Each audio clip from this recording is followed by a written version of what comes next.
大家好，我係盧巧蘭，係保良局張啟晴小學下午校嘅校友，好高興保良局推出保良校友愛心聯網，聯繫屬校離校校友，相互合作支援，一同回饋社會，集合眾人嘅力量，發揮更大嘅協同效應。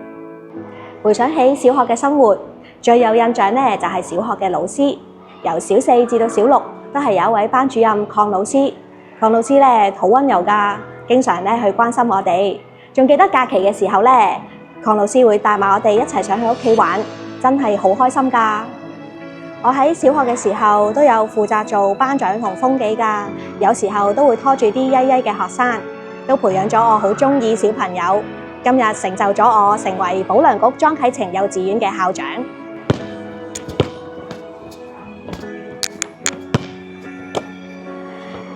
我亦係小學培養出喜愛打籃球，升到中學之後，亦都加入咗籃球隊，曾經喺沙田區校際比賽榮獲亞軍。呢份熱情延續至今，